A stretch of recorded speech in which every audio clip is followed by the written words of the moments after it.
Okay, this is my first ever attempt in making a radiator. This is a copper radiator. These pipes have a 1/16 inner diameter, and there are many of them because this is for condensing air, and air particles are really small, so the very small diameters and the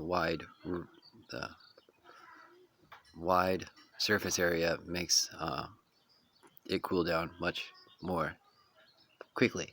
Um, and this has a lot of gaps in it, or very wide gaps, because this is not a regular radiating fan. It's like the same type of fan that's on the back side of the refrigerator, in which it's radiating the heat without a fan. It's just thermal reactivity. The air is rising away from it, and it's pulling in new air. So there's a uh, wide gap in between each area to allow the heat to come in and escape. Um, these holes are like 1/4 pipe tubing. The compressor connects into one end and then compresses it right into this radiator. So this radiator should hold around uh, at the least of 100 psi. I haven't tested it yet, but of course I'm going to test it uh, around 100 psi, but I'll never shoot it up that high because I'm going to be using it in an oxygen concentrator.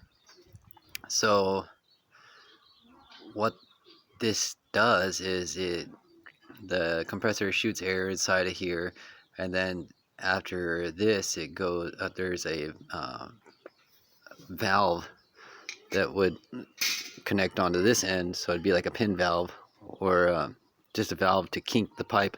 And because it's kinked, uh, all of the pressure stops, so it's like a compressing cylinder where it gets really hot inside the radiator, and then after it compresses in the radiator and releases the heat, then it goes out to the thing that's called a sieve.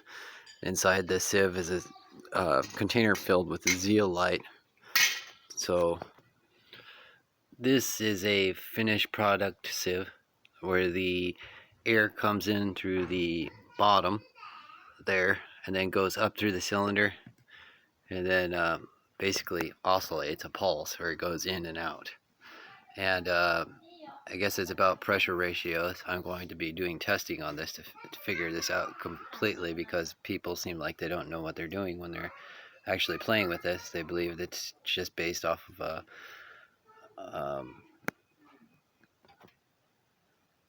theory, and I believe that there is a faster way to do this and a quicker way, or an easier way to understand it, which I believe what's actually happening is the air comes in and pressurizes the canister. All the oxygen gets stuck inside little rocks that are inside here, little white rocks, and the more you pressurize it, the more oxygen goes inside the rock. So let's just say, for the cause, that if we take in 100 psi and we shoot 100 psi in here, and then we release that 100 psi. After it gets to 100 psi, we release it all the way down to 20 psi.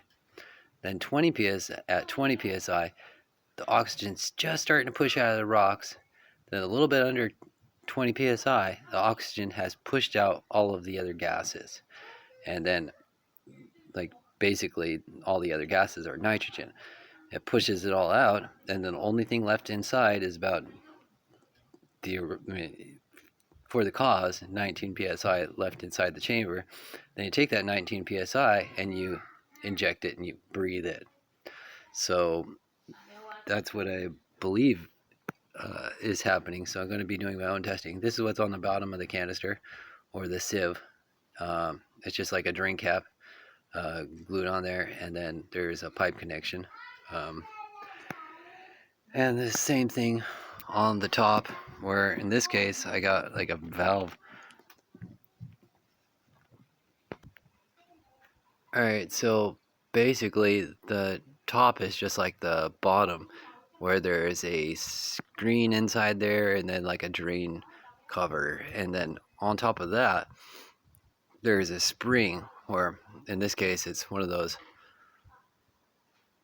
nuts that you can stick in the wall with locking teeth, and I just broke off the teeth and bent that back a little bit so that way the holes are exposed on the drain cap, allowing the air to pass through it more easily.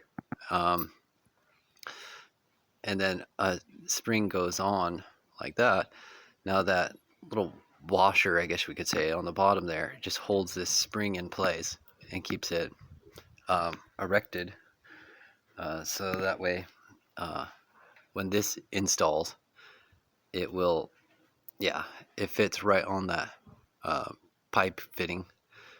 It fits right around it anyway, so that keeps it center. And it pushes down hard, so I can't do it with just one hand. I need to use two hands when I turn the pipe cap on. All right, so that's that. The cap's back on.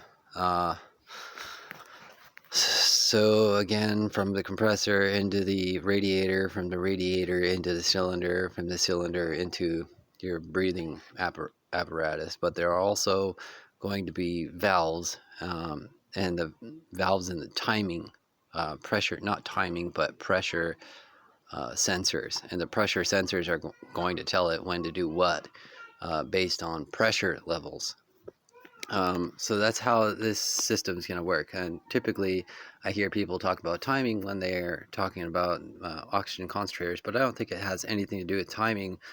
It has everything to do with pressure ratios, because that's how much oxygen's inside the rocks and stuff.